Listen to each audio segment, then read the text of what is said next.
Bem-vindas, bem-vindos todos e todas. Começamos agora o IBC Crim Cast, o podcast do Instituto Brasileiro de Ciências Criminais. Há 30 anos, o IBC Crim produz conhecimentos em ciências criminais, atuando também em defesa dos direitos fundamentais.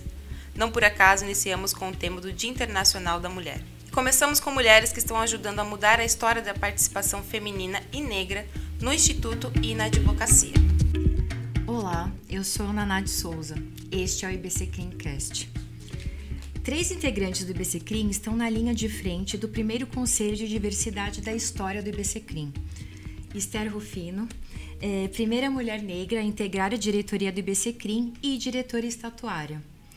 Débora Viviane, especialista em direitos humanos, conselheira e vice-presidente do Conselho de Diversidade do IBC Crim. E Camila Torres, advogada, cofundadora do Instituto de Formação Antirracista, coordenadora nacional do Departamento de Acessibilidade do IBC Crim. Temos também 2 convidadas que são profissionais do direito e que atuam na luta pela igualdade racial e pela participação feminina na advocacia. Silvia Cerqueira, advogada, ex-presidente da Comissão Nacional de Promoção da Igualdade do Conselho Federal da OAB, e Silvia Souza, primeira mulher negra a presidir a Comissão Nacional de Direitos Humanos da OAB. Também atua no IBC Crim, como membro do Departamento de Projetos Legislativos. Elas vão contar como surgiu esse departamento no IBC Crim. Vamos falar sobre a invisibilidade da mulher, sobretudo mulher negra, no mundo jurídico e como está a luta por espaço em um ambiente elitizado. Comigo no estúdio estão Camila Torres e Esther Rufino. Online, via Zoom, temos Débora Viviane, Silvia Cerqueira e Silvia Souza. Muito obrigada pela presença. Nós que agradecemos, acho que é uma oportunidade muito importante, não só para associados e associadas, mas também para as pessoas que estão no IBC Crim e outras pessoas que ainda não conhecem o Instituto, para que elas possam saber um pouco mais o que o IBC Crim vem desenvolvendo, né, com relação às questões de diversidade, sobretudo de gênero e racial. Eu gostaria de agradecer inicialmente o convite do IBC Crim, lhe cumprimentar, Naná, como mediadora, as colegas Marina, que me endereçou o convite, Alessandro, Esté, Camila, a minha querida colega Silvia Souza, Débora da Silva e Esther Rufino. E dizer que esse é um tema extremamente oportuno nesse mês em que se comemora o Dia Internacional da Mulher, embora tenhamos um mês e uma data muito peculiar, que é o 25 de julho, que é a data em que se comemora o Dia Internacional da Mulher Negra, Latino e Caribenha, e também o Dia Nacional da Mulher Negra. Contudo, entendemos que esse é um momento importante, não é? Porque se fala das mulheres de todas as formas, de todas as mulheres, né? E dizer que trago também um agregado importante nessa história, porque fui conselheira, a primeira mulher negra conselheira federal no ano de 2007, e tive a grata satisfação de inaugurar e de instalar a Comissão Nacional de Promoção de Igualdade no Conselho Federal. Prossegui na gestão do Dr. Fi, retornei com o Dr. Felipe e retorno agora como conselheira federal na gestão do Dr. Beto Simonetti. É uma satisfação muito grande participar do primeiro podcast do IBC Crim e quero agradecer ao convite realizado pela presidente, foi ele na pessoa da minha amiga querida, diretora Esther Rufino, e da Camila Torres, que compõe essa mesa. Estender os cumprimentos também à minha amiga, Débora Viviane, que é companheira de muitas outras lutas, e a minha companheira de Conselho Federal, doutora Silvia Cerqueira, com quem eu venho aprendendo muito. É uma satisfação muito grande estar aqui debatendo esse tema que é de suma importância, pensando no mês da luta, né, das mulheres e também fazendo esse recorte extremamente necessário, que é a luta da mulher negra, da mulher indígena, das mulheres que estão ali naqueles lugares, ocupando os lugares ditos lugares de minoria, mas que em números, em proporções, nós não representamos a minoria. Então, Estou muito satisfeita de participar, espero trazer contribuições e apenas fazer uma correção. Eu sou a primeira mulher a presidir a Comissão Nacional de Direitos Humanos da OAB, né? Então, espero trazer contribuições aqui ao debate e me coloco à disposição também para as perguntas que se fizerem necessárias. Enfim, estamos aqui para contribuir e enriquecer esse debate. Muito obrigada.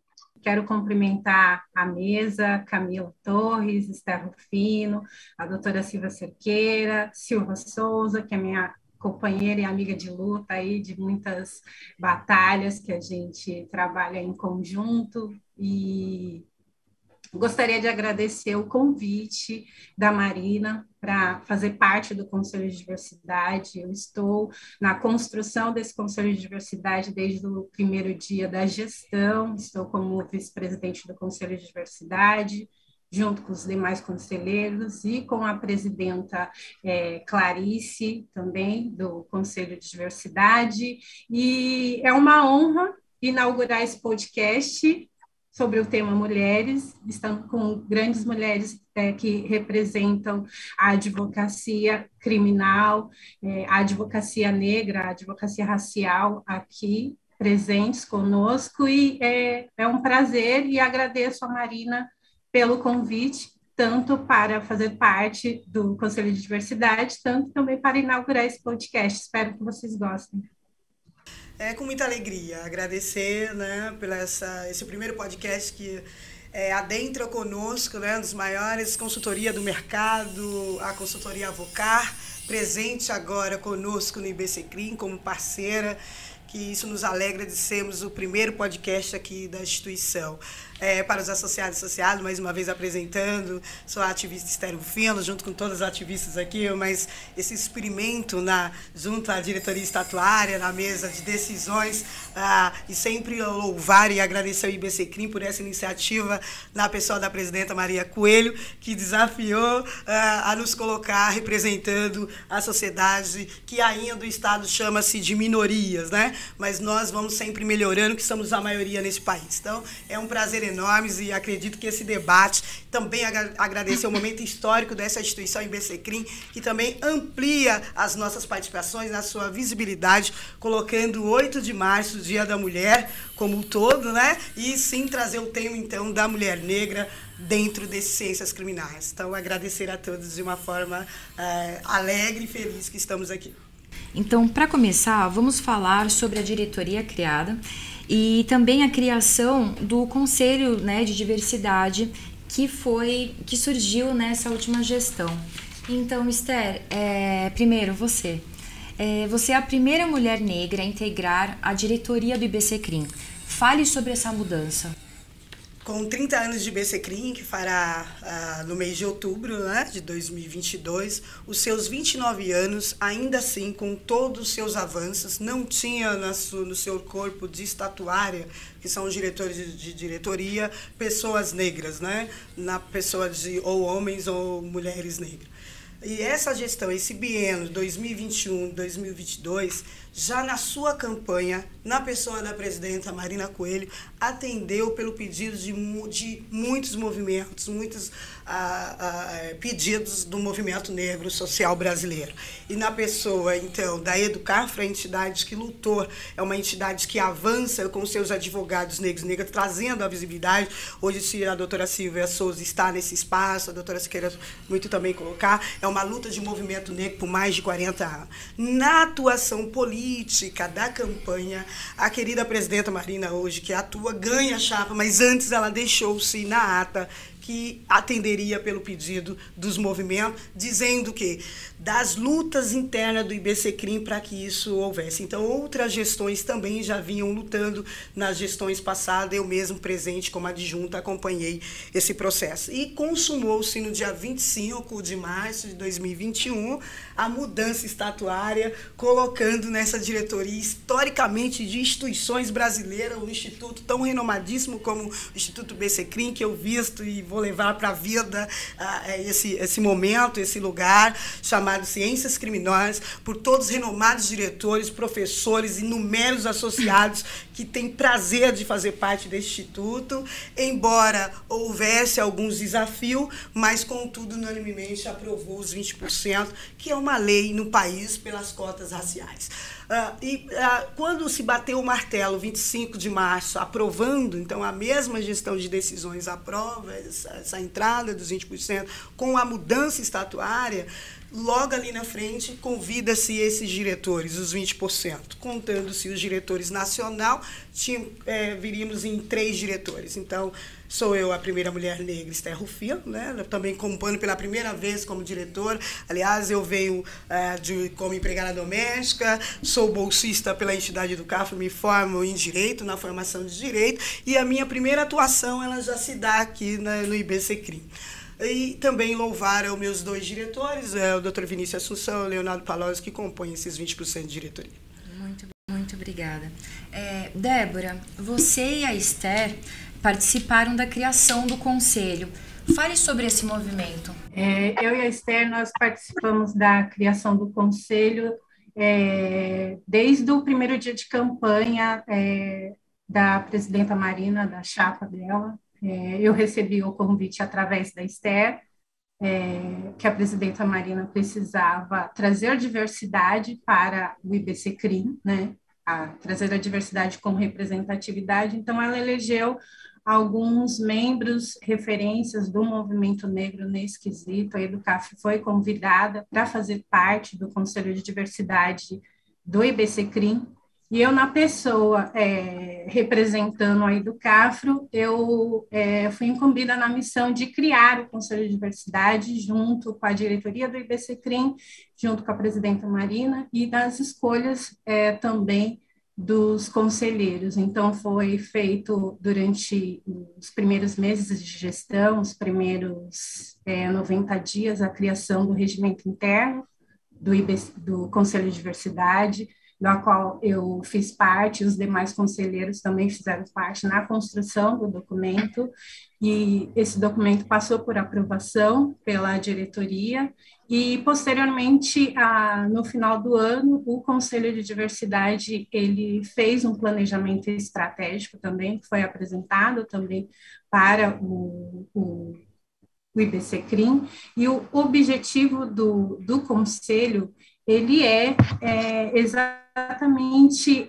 abrir caminhos para que a diversidade seja representada dentro dos quadros do IBCCRIM, tanto no quadro de funcionários, quanto na sua produção intelectual, sua produção acadêmica, da criação do conselho, para que abram-se as portas para a diversidade nos temas que envolvem as ciências criminais. E esse é um dos objetivos, dos inúmeros objetivos do Conselho de Diversidade, que é promover a diversidade dentro dos quadros do IBCCRIM, fortalecer e incentivar a inclusão de mulheres, de negros, de LGBT, transgêneros, indígenas, quilombolas. Esse é o objetivo, trazer essas pessoas para dentro do cenário do IBCCRIM, para os seus debates, para o seu seminário, e também na parte de incidência política que o IBCCRIM faz. E fomentar,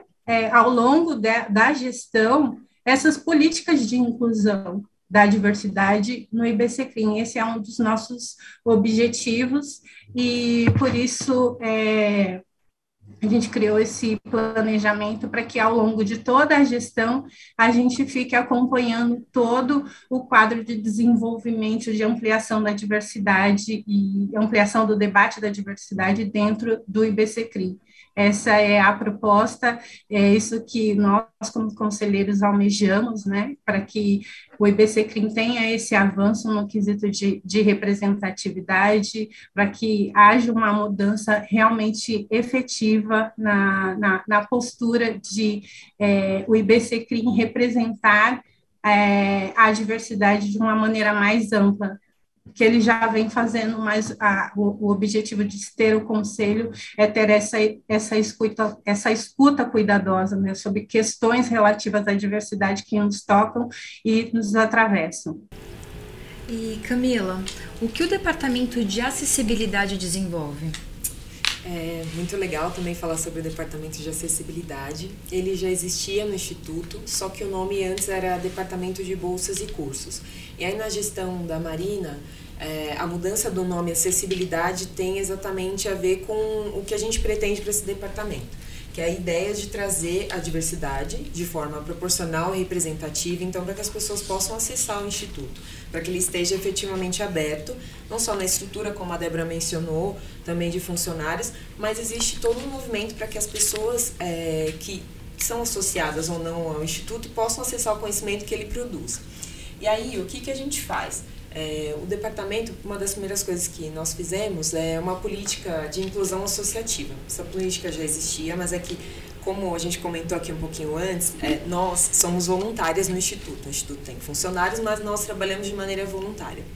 Para permitir que existisse mais diversidade entre os voluntários e voluntárias, existe uma política de inclusão associativa que essas pessoas de grupos pretos, pardos, indígenas, LGBTQIAP+, mães solo, PCDs, são pessoas que podem optar, se assim quiserem, por não pagar a associação no IBCCRIM, e assim elas conseguem trabalhar nos departamentos e nas coordenações. Então, isso existia, mas a gente aumentou em 50% as vagas disponíveis. Fora os processos seletivos que o Instituto tem, com a ideia mesmo de que as pessoas conheçam os cursos, a gente aumentou a quantidade de bolsas disponibilizadas, né? Dentro desses grupos, isso tudo é voltado para os grupos que são ditos socialmente vulnerabilizados, né? Como a Silvia disse, não é numérico, mas é uma questão social.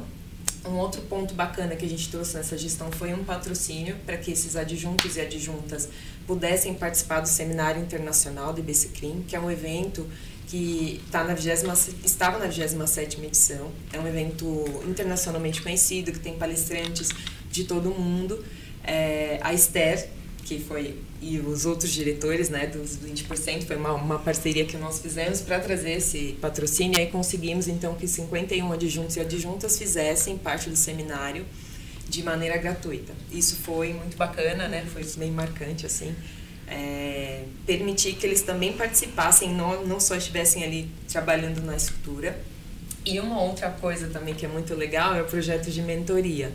Esse projeto é um projeto que foi criado a muitas mãos, também agora nessa gestão, teve a participação do Jonas Santos, que foi um antigo colaborador do Instituto, da Priscila França, que também compõe o Conselho de Diversidade junto com a Débora, das pessoas do Departamento de Acessibilidade, que eu não posso deixar de falar isso, né? O departamento tem, além de mim, outros voluntários e voluntárias. Eu quero também dizer o nome aqui, porque quero honrá-los também por esse trabalho.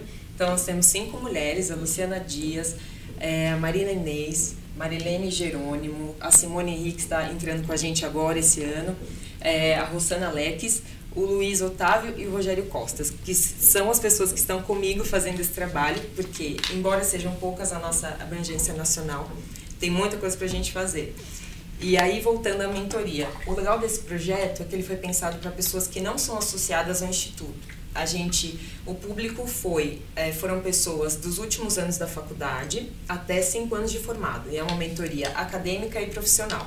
E aí, o que nós fizemos? Chamamos os associados e associadas que quisessem, de forma voluntária, interagir com essas pessoas, para que pudessem trocar uma ideia, né? Mentoria é um fluxo que vai de um lado para o outro, e fora isso, o Instituto também permitiu que essas pessoas se associassem de forma gratuita online para ter acesso aos conteúdos, descontos para cursos, e com isso a gente também tem aí uma outra forma de diversidade, de acesso, permitindo então que você tenha entre os associados e associadas um número maior, né, de pessoas pretas, de pessoas pardas, indígenas. E aí, eu acho que é um pouco isso, assim. Tem a questão do patrocínio, tem a mentoria, e são diversas coisas que vocês estão oferecendo, sim, né? Seja para associado quanto não associado. Uhum. Então, como está a demanda disso, dessa procura do departamento e disso que vocês estão oferecendo? Sim, tem bastante receptividade. Um dos pontos que nós nos preocupamos aqui na gestão, a Esther, Marina e todos, foi que a gente conseguisse, até a pandemia, de uma certa forma, permitiu que o Instituto fosse mais acessado por pessoas fora do eixo Rio-São Paulo. A gente sabe que existe uma dificuldade, e aí no processo de bolsas, para a gente ter cursos online, foi muito legal que a gente consegue ter pessoas de Rondônia, de Roraima, do Acre, de Minas, do interior, pessoas que não poderiam vir até São Paulo fazer os cursos, e eles conseguiram acessar de forma online. Então isso foi algo que, assim, para nós foi muito gratificante conseguir ampliar esse processo que já existia. A coordenadora anterior desse departamento, quando chamava o departamento de bolsas, foi a Juliana Souza, que também era uma mulher preta, que também fez um ótimo trabalho. E a ideia foi sempre essa, de continuidade e de ir ampliando. Então a gente tem aí, para esse próximo ano, não só ampliar o acesso, mas divulgar ainda mais para que as pessoas possam conhecer esses cursos, que é tudo de excelente qualidade, né? O IBCCRIM é uma referência acadêmica, um instituto muito renomado, então a gente quer que exista essa troca de conhecimento e que as pessoas pretas também possam produzi-lo, né? Não só ser o objeto, mas nós também queremos ser sujeitos. Sim. As mulheres, apesar de serem mais da metade das inscritas na OAB, nas últimas eleições, apenas 5 delas, em 27 estados, foram eleitas para presidir as seccionais. Na OAB de São Paulo, demorou 90 anos para uma mulher presidir. Na OAB Nacional, nunca tivemos uma presidente. Em São Paulo, o Tribunal de Justiça teve sua primeira juíza em 1981, mais de 100 anos após a sua criação.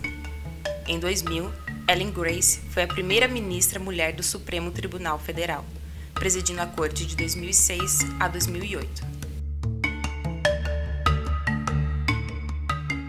Estamos aqui no IBCCRIMcast com Esther, Camila e Débora, do Conselho de Diversidade do IBCCRIM, e convido a integrar nossa conversa as advogadas Silvia Cerqueira e Silvia Souza.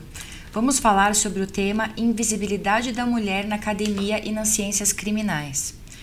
Quero começar com você, Silvia Cerqueira. Por que leva tanto tempo para as mulheres ocuparem postos de poder no meio jurídico?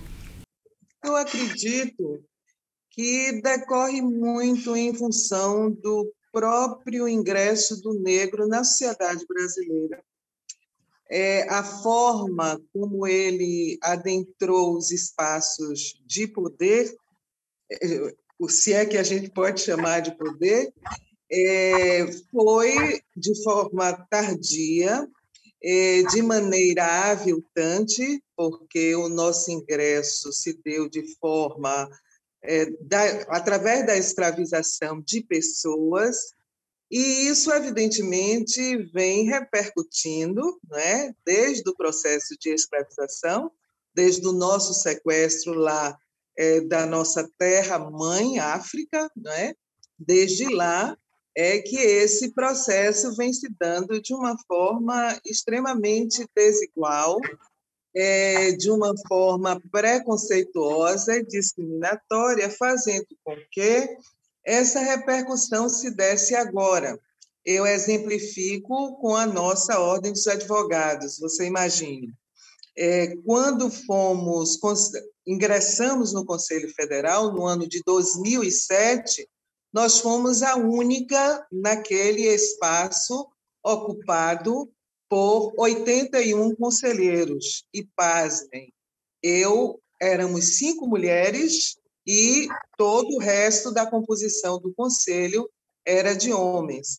Então, a gente pode perceber que essa questão do preconceito e desse apartamento de mulheres dos espaços de poder, ele se dá de muito, né? Ele vem repercutindo ao longo da história, a maneira, inclusive, do nosso ingresso no mercado de trabalho, ela já se dá de forma muito aviltante, porque para as mulheres, inclusive, não negras, né, ainda que exista esse binômio de dominação, né, homem e mulher, obviamente sinalizada pelo machismo, contudo, essas mulheres elas ingressaram de uma forma muito mais prestigiada, se é que se pode chamar assim, do que nós, mulheres negras, porque nós ingressamos no mercado de trabalho através da escravização, né? O preconceito ele se dá de forma pelo gênero e também pela cor da pele. E isso, evidentemente, ao longo do tempo e ao longo da história, ele se reproduz, ele vem repercutindo em todos os espaços e fizeram com que, em função desse racismo que se estruturou, né, não só na sociedade brasileira, mas no mundo como um todo, todas nós sabemos disso, não é novidade para ninguém, esse racismo que foi extremamente se estruturando, ele repercutiu e se estruturou também nas instituições. Então, por isso, hoje, é muito difícil, ou melhor, a gente ver essa disparidade, essa desproporcionalidade entre homens e mulheres, mulheres negras, mulheres não negras, nesses espaços e nessas instituições. Então, por essa razão, você vai ver uma ordem dos advogados que só agora, depois de 90 anos de sua existência, consegue estabelecer uma lei de 30% de cotas no sentido de fazer com que houvesse uma ampliação da representatividade de homens e mulheres negros no seio de uma instituição que se diz a mais democrática do país.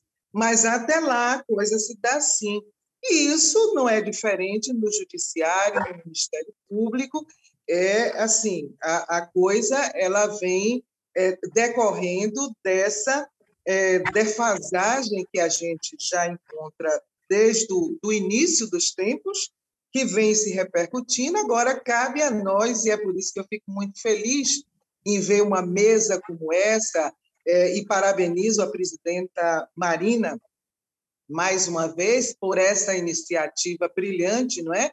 De trazer essa discussão para dentro de um instituto como esse, né? O IBCCRIM, e onde a gente aqui está com uma maioria de mulheres negras falando de nós, não é?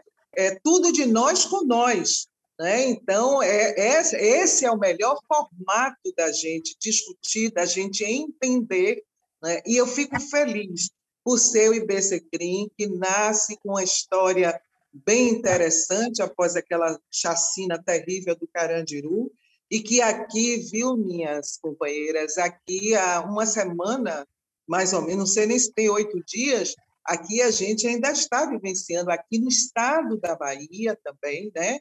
Esse tipo de chacina, né? Muito recentemente, 3 rapazes foram assim assassinados de forma terrível. Aqui no contorno, né? A polícia invadiu e eu fico feliz em estar no IBCCRIM. Por isso, quando Marina me chamou, eu acolhi e aceitei de forma rápida, porque embora eu não faça a área criminal, mas isso, para nós mulheres, sobretudo negras, isso nos preocupa muito, porque nós somos mães de negros, né? De filhas e filhos negros, e que são corpos que a gente está vendo sair a cada amanhecer, né? A nossa cor é o alvo, né? A nossa cor é o alvo. Então, essa questão que você traz, que está intimamente ligada a esse desequilíbrio do poder, né? Então, isso tudo vem a repercutir e fazer com que a nossa ausência, inclusive, seja manifesta, até porque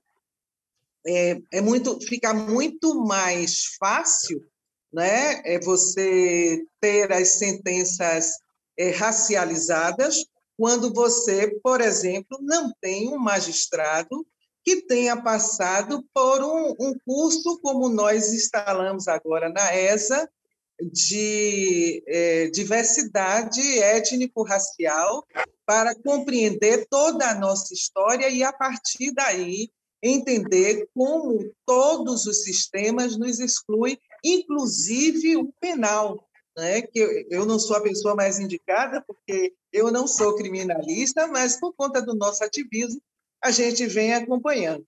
Então, eu acho que a ausência, ela perpassa por aí, obviamente, que eu acho que a história tem um componente fundamental, né? O processo de escravização, digamos assim, essa sectarização, eu não sei se seria essa expressão, né? De negros da nossa sociedade, enfim, e fazendo, inclusive, com que se fizesse essa seleção na perspectiva biológica, e os Nina Rodrigues estão aí para nos mostrar a cada dia como é que a gente aparece, ou melhor, como é que eles nos transformam nesse contexto, e que fizeram com que essa seleção fosse reproduzida por conta dessa coisa muito bem feita, né? O racismo, ele é muito, além de ser muito bem estruturado, as pessoas que manipulam com ele são pessoas muito potentes, são pessoas potentes. Então, são pessoas que, inclusive, elas se usam do efeito do camaleão, né? Que é para que a cada momento você, quando ataca aqui, do outro lado a coisa já se modificou. Então, assim, um pouco da nossa visão e compreensão do porquê dessa pergunta que você acabou de fazer. Sim. Camila, eu queria aproveitar. Você concorda que há essa invisibilidade da mulher negra nas ciências criminais? Concordo sim. Eu acho que isso que a doutora Silvia traz já é um excelente panorama, né? A gente pensar nos aspectos históricos. E aí, o desenrolar da coisa é a branquitude, né? E aqui dizendo assim, o conjunto de pessoas brancas e o contexto dos seus privilégios, que muitas vezes as pessoas não estão conscientes de que eles existem, mas eles existem. E aí o seu privilégio e o racismo, eles independem de você achar que eles existem ou não. Na verdade, eles são um fato dado. Quando a gente analisa os números, no Tribunal de Justiça, por exemplo, pegando magistratura, a gente tem mais desembargadores chamados Luiz, com Z, do que mulheres. E se somar com S, tem muito mais ainda. 0,6% dos desembargadores se dizem pretos e pardos, só que dentro desse 0,6% não existe uma mulher preta no Tribunal de Justiça de São Paulo. E aí, não tem muito como a gente não pensar que o processo histórico foi corroborado pelas dinâmicas do racismo, né? Como a doutora Silvia falou, ele é mutante, ele vai se dinamizando, né? Entra a lei de cotas, que permite o acesso às universidades públicas, as pessoas vão lá e ingressam, e a lei de cotas tem dados estatísticos que demonstram seu sucesso, ela tem que permanecer. E aí o passo seguinte é o mercado de trabalho. E aí a gente vai ver formas veladas ou não do racismo, mas que vão impedindo o acesso das pessoas para esses lugares, que são os lugares ditos privilegiados, mas que deveriam ser acessados por todos. E, de alguma maneira, as pessoas não negras acabam não percebendo que existe esse pacto, né? Que a Cida Bento fala do pacto narcísico da branquitude, que é no sentido do narciso, dele olhar para si e achar que só ele é o bonito, só ele é o inteligente, só ele é o interessante, e não existe a percepção de que se está fazendo isso. E tudo que é o oposto o branco é tido como o feio, como o não inteligente, o não capaz. Então as pessoas não conseguem ter a percepção de potencial e de capacidade nos profissionais negros, sem contar toda a dificuldade da estrutura para acessar. Quando você acessa, as pessoas não te cogitam para os espaços, para as vagas, porque não conseguem ver uma mulher negra, por exemplo, falando sobre ciências criminais. É sempre importante a gente trazer as nossas pautas sobre racismo, nos colocarmos como protagonistas das questões raciais. Eu sou entusiasta disso e concordo, a nossa militância de todas nós que estamos aqui perpassa por isso. Nós estamos extremamente habilitadas e capacitadas para falar de outros temas. E a problemática é essa, as pessoas não nos chamam para falar de outras coisas que não sejam disso. Para falar de criminologia, para falar de processo penal, já que a gente está falando das ciências penais. Dificilmente você vai ver professoras, mulheres negras falando. Existe essa problemática no gênero, mas quando você faz o recorte e a interseccionalidade do gênero com a raça, fica muito pior. E aí eu acho que não tem como a gente negar essa invisibilidade, né? Tem que pensar no antirracismo e na forma de desconstrução, né, desses privilégios. Eu acho que isso passa muito pela consciência das pessoas não negras. A gente está vendo um movimento, né, de mudança né, principalmente com o fortalecimento de grupos, mesmo no Poder Judiciário, com questão de cotas. Silvia Souza, você vê possibilidade de mudança, um protagonismo maior de mulheres negras em cargos de liderança? E agora eu vou expandir um pouco essa pergunta, não só no Poder Judiciário, mas em papéis de liderança num geral, no futuro ou num futuro próximo? Eu acho que está testificando na história algumas mudanças, né?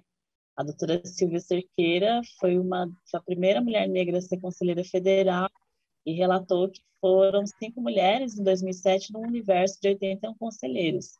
A partir da implementação da paridade, né, de gênero no Conselho Federal, a gente tem um conselho composto pela metade de mulheres e 30% de pessoas negras, né? Eu sou uma conselheira federal, uma mulher negra.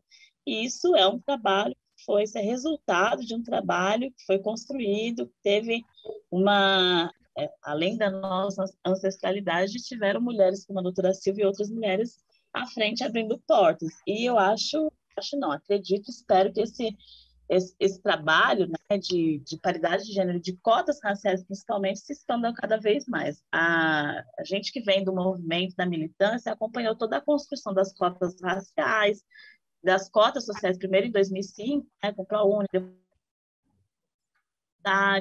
todo o trabalho com a base, a necessidade de se criar políticas para que essas pessoas que estão adentrando nesses espaços permaneçam, porque assim como nas universidades públicas, que eram ambientes totalmente embranquecidos, elitizados, quando entra um aluno negro que vem de uma classe social mais baixa, tem uma dificuldade social e, enfim, para sobreviver naquele ambiente. Então, vamos nos iludir pensando que nos espaços de poder, onde a gente cria política de inclusão, isso vai ser diferente. Não será diferente. Assim como a gente precisou de políticas de permanência nas universidades públicas, né?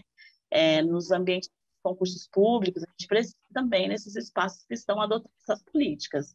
E aí, a OAB de São Paulo, né, nessa nova gestão, com a presidente Patrícia Vanzolini, ela tem mostrado precursora. No dia 11 de fevereiro, a primeira sessão do nosso conselho, nós aprovamos uma resolução que criou a paridade de gênero, né, então as cotas de paridade de gênero e de cotas raciais de 30% para a composição da lista sexta do 5º constitucional, do qual a OAB São Paulo tem direito.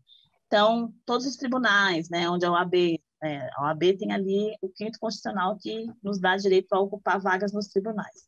Os tribunais dos quais a OAB São Paulo faz indicações, essas listas apresentadas pela OAB, que são as listas sextas, ela tem que ter, a partir do próximo edital, metade de mulheres e 30% de pessoas negras. É a primeira seccional no Brasil a criar uma normativa para a implementação de uma política de inclusão, tanto de gênero quanto de raça. E aí eu faço votos, tenho esperança que isso se estenda pelas outras seccionais. O movimento que a gente se lembre, e a Esther, que é também precursora da luta das cotas, vai se lembrar, quando a gente tem as cotas no ingresso das carreiras, né, a partir de 2014, tem uma dificuldade de subir dentro da carreira. Então, na AGU, a gente teve ações dentro da AGU, no Ministério Público, para você subir de promotor para procurador, dentro do próprio judiciário, porque quando você olha para os dados, a Camila comentou anteriormente os dados do judiciário. Quando a gente vai olhando a subida, né, a escalada para ser desembargador, ministro, a gente vai afilando cada vez mais. Nós nunca tivemos, por exemplo, uma ministra do STF, uma mulher negra.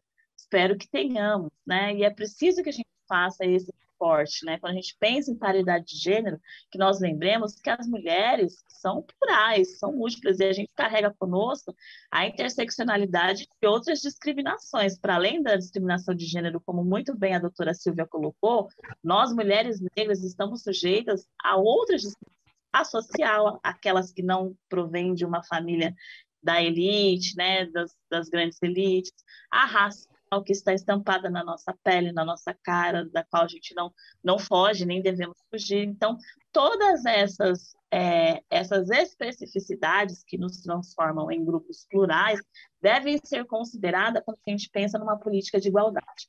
O Adilson Moreira tem um livro chamado Pensando como Negro, Hermenêutica Jurídica, ensaio de hermenêutica jurídica, e ele fala sobre a igualdade assimétrica, né? A gente, quando vai interpretar o princípio da igualdade material, pensa na perspectiva do indivíduo, e ele nos convida a pensar na perspectiva do grupo que sofre determinadas discriminações por conta das suas especificidades. Então, quando a gente fala do grupo de mulheres negras, vamos pensar nessa política de inclusão, pensando nessas especificidades, né? A gente só alcança essa igualdade que às vezes nos parece utópica, pensando todas essas especificidades. E aí eu queria só complementar, só voltar um pouquinho na pergunta que você fez, Ana, sobre as mulheres nas ciências criminais, né? Eu sou pesquisadora da criminologia, meu mestrado é em criminologia e eu pesquiso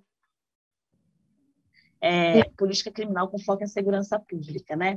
Por que as mulheres são ou não são movidas, ou são minorias, não sei o que e tal? Porque o espaço do conhecimento, de produção de conhecimento, é um espaço de poder. Todos os espaços de poder a gente vai ter dificuldade de acessar e vamos encontrar inúmeras barreiras, né? Então, existe, para além do patriarcado, que organiza esse espaço, que produz o conhecimento dentro desse espaço, a barreira do racismo também.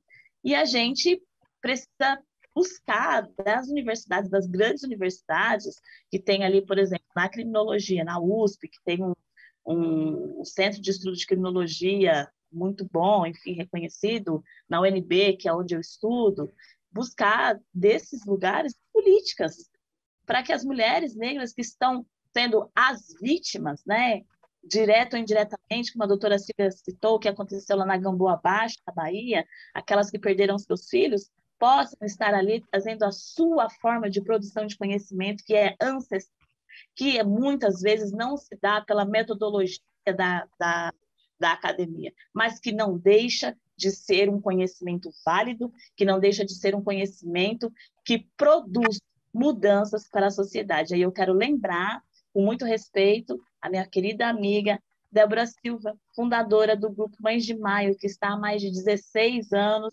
na luta, né? Teve seu filho vitimado pela violência estatal em 2006 em São Paulo e produz conhecimento no manifesto, mas também produz conhecimento na militância, liderando nacionalmente e internacionalmente o Grupo Mães de Maio. E para nós é importante a gente buscar, com o apoio, né, da academia, de espaços como o IBC Crim, quebrar essas barreiras. E aí eu queria recomendar uma produção de uma acadêmica, mulher negra, dentro do ramo, produzir um livro chamado Criminologia Feminista. Veja, a criminologia ela nasce ali com Lombroso e tal, e o Brasil, a partir do olhar do negro criminoso. É por isso que a gente, né, tem o Código Penal no Brasil, para perseguir o negro fujão, o escravizado fujão. E aí a gente tem nomes como Ana Faldini e tal, e agora Soraya, que tem um livro brilhante chamado Criminologia Feminista, é a criminologia a partir da perspectiva feminista. Isso é revolucionário. Isso a gente precisa visibilizar e disputar narrativas e espaços com esse tipo de conhecimento.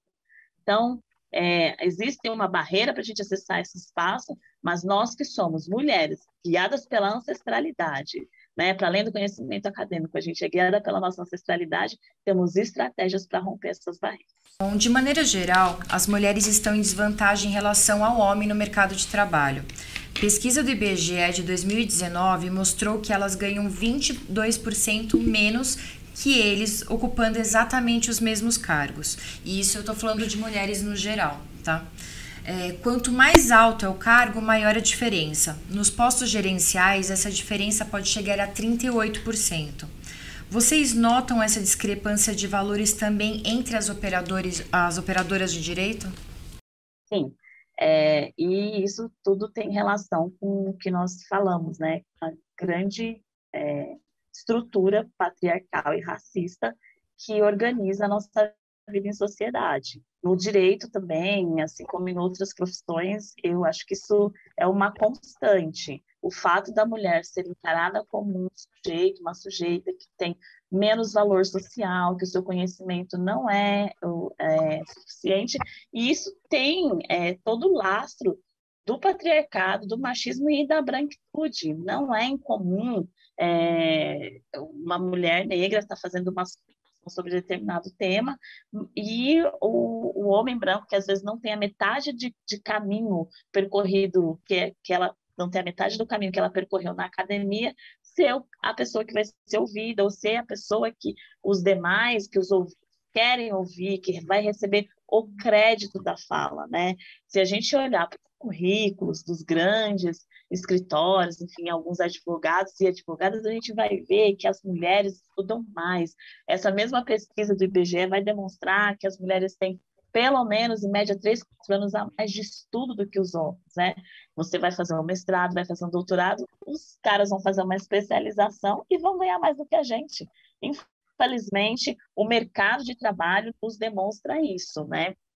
Agora, a pergunta, a reflexão que eu lanço aqui para vocês, para as minhas colegas debatedoras e para as pessoas que estão nos escutando, que políticas mais que a gente precisa para enfrentar isso? Será que essa solução está numa política pública ou será que isso está na raiz do racismo e do machismo e só uma política pública não vai ser suficiente, mas uma mudança cultural, né? E a gente vem falando isso há tantos anos, imagina. Doutora Silvia, que chegou no Conselho Federal em 2007, então já está nessa luta há muito mais anos do que nós aqui, né? Do que eu, principalmente.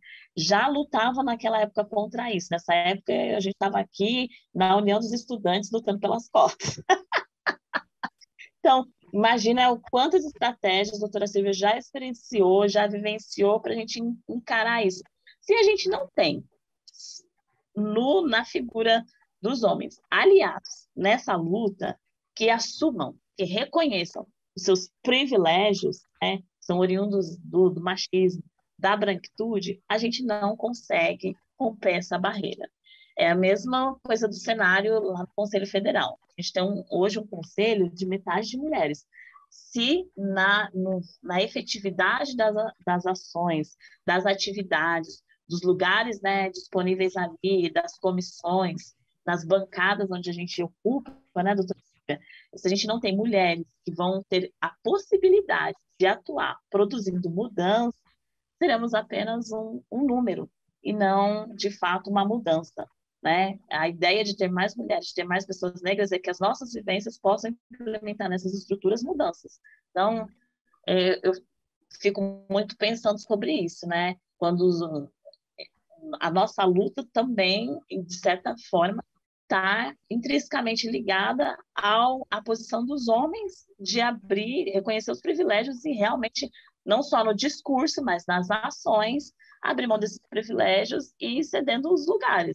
Silvia Cerqueira, é mais difícil para uma mulher fazer valer os seus honorários, por exemplo? Então, a gente está falando dessa questão da disparidade salarial. Então, para uma mulher negra, e agora a gente pode até ampliar isso aqui, né? Tanto mulher quanto mulher negra. É mais difícil para uma mulher fazer valer seus honorários, por exemplo? A doutora Silvia, ela foi muito feliz nas pontuações que ela fez, e eu concordo. Políticas públicas, por si só, não vai efetivar essa igualdade material que nós buscamos tanto, até trabalhos iguais, salários iguais, deveria ser a lógica, mas não é assim que a coisa acontece. Eu agregaria uma pitadinha apenas ao que a doutora Silvia Souza falou, que é a questão da educação, né? Eu penso que um país em que as pessoas, as crianças, são educadas para a diversidade, são educadas para encarar os demais como iguais, né? Então, eu penso que isso já dá um passo extraordinário entre meninas e meninos, entre negros e não negros, indígenas, quilombolas, enfim, entre todas as pessoas. Você imagina que no conselho, inclusive, para mim, que estou há algum tempo, a própria escuta do colega, ela já... Eu não vou me ater tão somente aos honorários não, viu, Naná? Porque tem algumas coisas que eu preciso verbalizar. A própria escuta dos nossos companheiros do conselho já é algo que deixa de forma extremamente visível. Doutora Silvia vai ver agora, na militância, nesse ativismo mais próximo no Conselho Federal, como é que as coisas se dão. Até na hora dos pronunciamentos dos homens e das mulheres, a dispersão ela se dá de forma, eu digo, sem dificuldade nenhuma e falo tranquilamente, desrespeitosa, né? Quer dizer, isso tudo perpassa pela educação. Quer dizer, o homem, quando vai fazer um relatório, quando ele vai relatar alguma matéria dentro do Conselho Federal, ele vai ser muito mais receptivo do que a conselheira federal quando vai colocar, sobretudo quando os temas e as matérias dizem respeito a desigualdades e a questão das minorias. Aí, então, é que a coisa dispersa, e dispersa assim, de uma forma visível. Eu já vivenciei momentos em determinadas votações, e eu digo agora das cotas, de parte de bancadas se ausentarem do plenário, né? Então, assim, eu acho que, para além das políticas públicas e também dessa sensibilidade que a doutora Silvia fala, né? Desse respeito que tem que ter, quer dizer, eu diria assim, você tem que entender que chegou o seu momento de abdicar dos espaços para que outros também ocupem esses espaços. E, no caso, a gente está falando de gênero, homens e mulheres, negros, não negros, indígenas, enfim. Mas isso eu agregaria à questão da educação. Quem cresce educado para a diversidade, ele vai chegar um adulto, um homem, uma mulher, onde os honorários não serão estabelecidos pelo gênero nem pela cor da pele, né? Então, a coisa vai caminhar de uma forma, eu penso que tranquila. Débora, por gentileza, quais as principais demandas, né? A gente acabou de ouvir a Silvia Cerqueira, a Silvia Souza. Quais as principais demandas do movimento negro com relação à formação e ascensão profissional? Você vê avanços? Bom, um dos grandes avanços do movimento negro para fazer essa mudança estrutural, de romper esse racismo estrutural, é a lei de cotas, e é por isso que a gente está lutando agora para a sua efetivação, para a sua renovação, que ela tem validade de 10 anos, e agora vai ser renovada no Legislativo. Então, para que a gente rompa essa estrutura, a gente tem que romper com o patriarcado, com o machismo, com essa herança que vem lá de trás da escravidão, porque são 3 séculos de escravidão.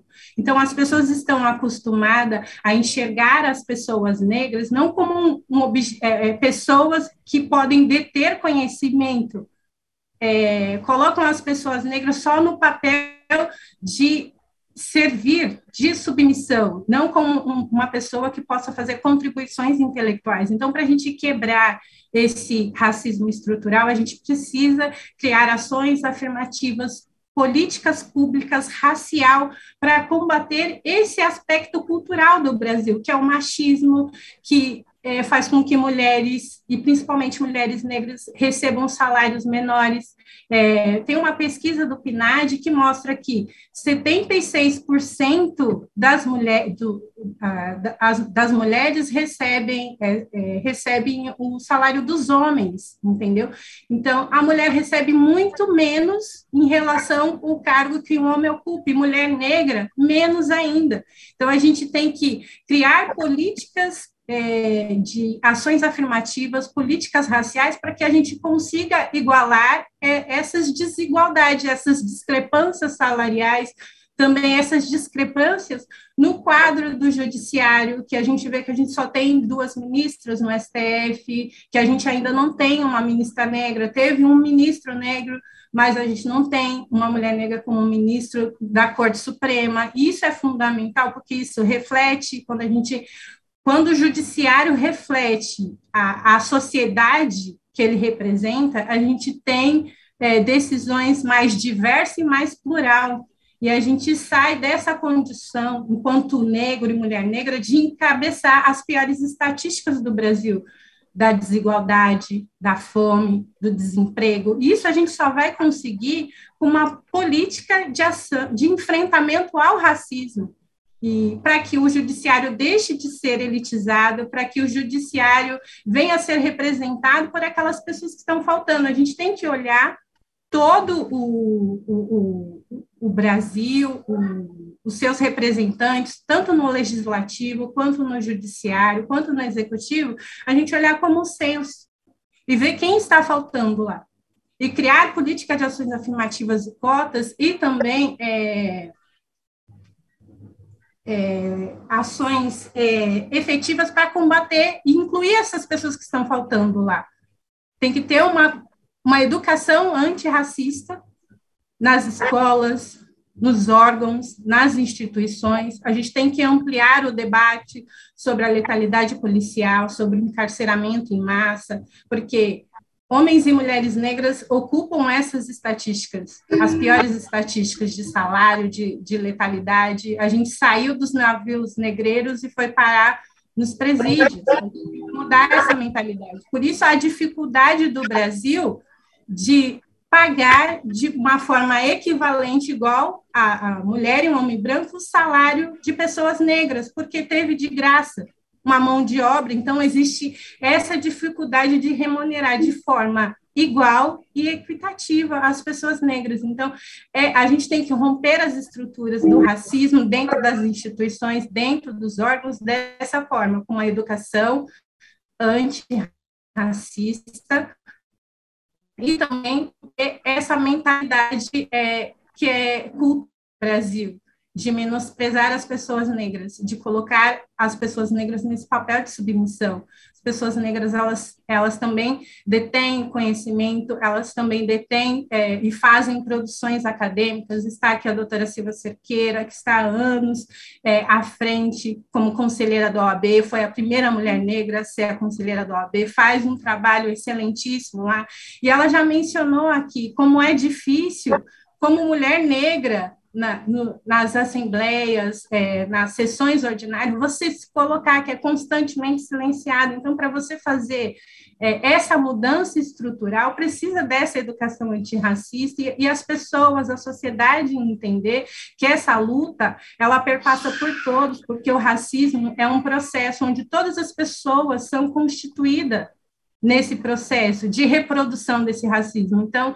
precisa urgentemente ter essa educação antirracista para que a gente combata esse racismo estrutural, para que a gente se sinta representado em todos os quadros, em todos os cenários do país, né? E isso se dá através dessa luta que a gente tem que, a cada dia, enfrentar, e a cada dia a gente trabalhar para que a gente se sinta representados em todos os espaços. Que a gente se sinta representados em todos os espaços, a gente tem que ocupar esses espaços de poder e esses espaços decisórios. Eu acho que passa por aí essa educação antirracista e combater essa cultura machista, patriarcal, elitista do Brasil. E aí a gente, enquanto a população negra, a gente consegue avançar. E a gente não consegue isso sozinho, a gente tem que ampliar esse debate com todos. Muito obrigada, Débora. E você até respondeu as minhas próximas perguntas, né? Eu ia trazer exatamente isso. A todos e todas que nos acompanharam até aqui, continuem ligados no IBCCRIM Cast. Inscrevam-se no canal e ativem o sininho para não ficarem de fora das próximas edições. Até o nosso próximo encontro.